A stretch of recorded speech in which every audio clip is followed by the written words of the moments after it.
مثال کے طور پر کسی شخص کا درمیانہ تشہد چھوٹ گیا، بخاری مسلم میں آتا ہے نبی علیہ السلام نے ایک دفعہ درمیانہ تشہد آپ کا چھوٹ گیا تو آپ نے اینڈ پہ صاحب کے 2 سجدے کیے، بلکہ سنن ابی داؤد میں، ترمذی میں حدیث ہے اگر درمیان والا تشہد کسی کا چھوٹ گیا اور وہ قیام میں چلا گیا تو آپ واپس تشہد میں نہ آئے، بس وہ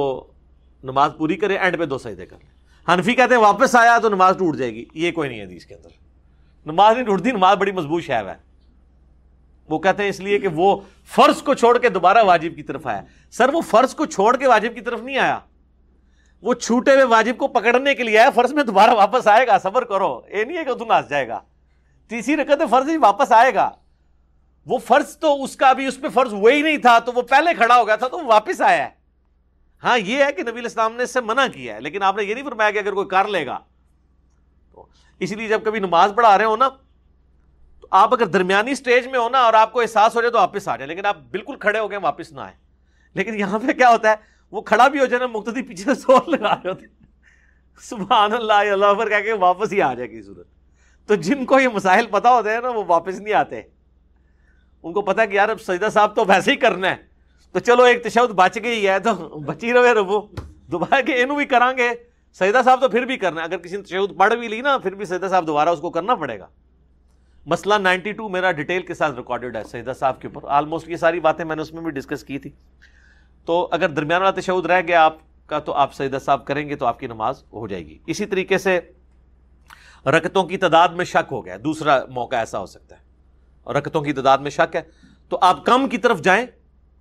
3 اور 4 میں شک ہے آپ کے، میں نے 3 ہی پڑھی ہیں تو 3 تو پڑھی ہی ہوں گی، اور آپ ایک اور رکعت پڑھیں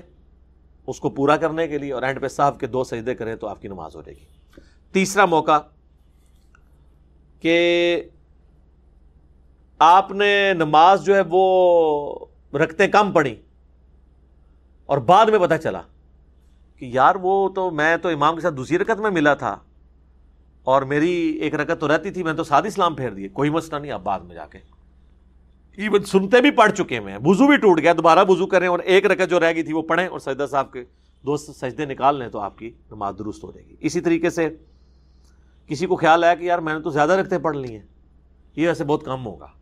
لیکن ظاہر ایک آپشن تو موجود ہے کہ ایک بندے نے مغرب کی 3 کی بجائے 4 رکعتیں پڑھ لی ہیں تو سجدہ صاحب کر لیں، اس کی نماز درست ہے۔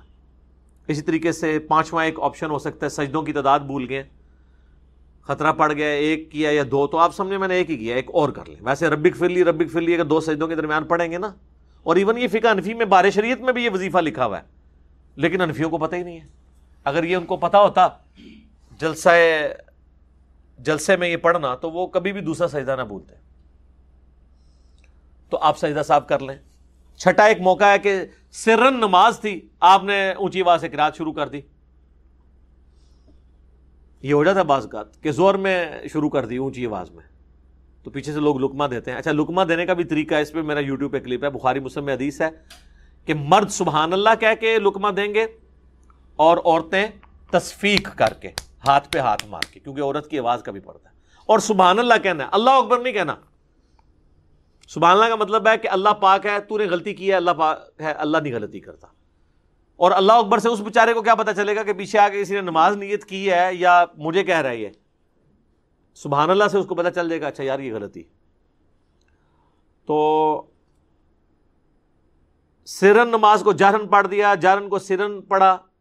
تھوڑا بہت پڑھا گیا تو خیر ہے، لیکن اگر ذرا لمبا پڑھ لیا